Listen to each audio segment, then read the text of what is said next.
And this question is something that I personally have been messing around with a lot. This is one question that I keep on thinking about. And while of course through the practice sessions that we have, these gentlemen had a very genuine answer to it, but I'll leave it to these guys to answer it for you all. We can start with you this time, Ankur. How do you value a community? So by value, I don't mean to say an intangible value attached to it. Maybe I create a community, and someone, I want to raise funds through it by selling a portion of that community's equity. How do I put value to it? So if you want to raise funds in your community, I would say, like Aditya also mentioned, quality over quantity.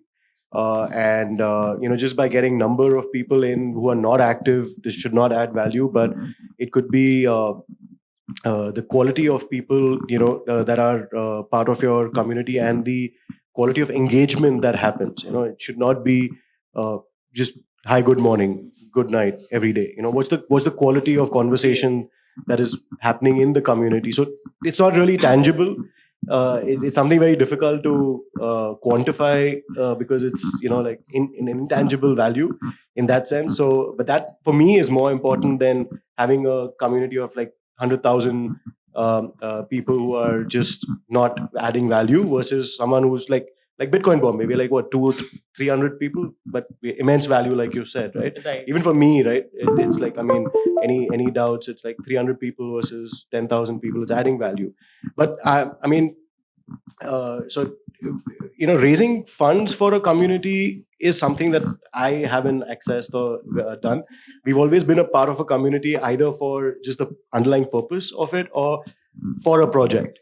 So if you want to raise funds for a community, I would say that what's the purpose that you form the community? Like, say, could be for a project, or could be a community for raising funds.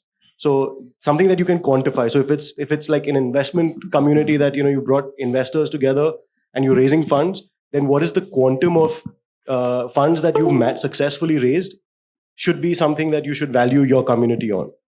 Got it. And like if it's an NFT play, then like what is the cumulative holding of all your community members? What is the floor price? What is the average floor price of all the NFTs held in the community? That could be one way of measuring your value of a community. So in essence, you first understand what you're here for, and then you pick out the tangible aspects of that, and then try to quantify them. So that's very well put. And for Superteam, of course, I already know, Aditya, that there's some GDP metric, but I'm sure a lot of people would find it new if you would discuss that. Yeah, so I think first, like, an important disclaimer, like, none of this is financial advice to go and raise funds or like invest anything. But I think if you're to value a company, right, there's like the most well-known way is the DCF method, right? You just discount the cash flow of what is going to come in the next 10 years. And then, of course, people can be very creative with that as well, because you're forecasting in the future. Or then for a newer age company, like, for example, WhatsApp was valued based on the number of users, or Flipkart is valued based on GMV and things like that. Right? So, but I think it's harder to find a company analogy for a community in most cases. Maybe you're better off with having an analogy to a country, right? So like, for example, if you look at GDP, for example, right, it's like a metric where you can see the like output of a country. But if I had to ask you blindly from behind what they call the veil of ignorance, would you want to live in, if I ranked all the countries by GDP, would you want to live in the country with the highest GDP? I'm actually asking, like, if you had to pick from behind the veil of ignorance, would you want to live in the country with the highest GDP or not? Why not? Anyone? Like, I see everyone's shaking their head no, but why not?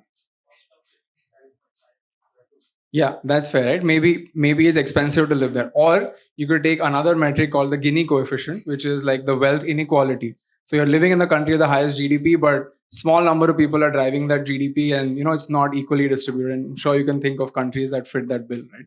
So there's no one metric that can rank all of the countries by order of top to bottom, right? Whereas it's easy to rank companies by market cap, right? Like, and that's a key distinction, where it's not easy to just uniformly compare across communities.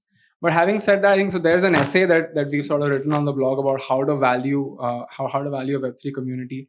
And I think like what Ankur just said, it basically comes down to what is the community doing, right? So for Superteam, because it's a community of people who are working and earning in Web3, the key metric we look at is what is the GDP of the community. And we're not looking to raise funds with that metric. It just helps us track, are we doing good or not. If we say we're working, what is the value of the work that has come out so far, right? But at the same time, if you were, let's say, if you were like a community that was operating an e-commerce product, right, then you would look at some product metric.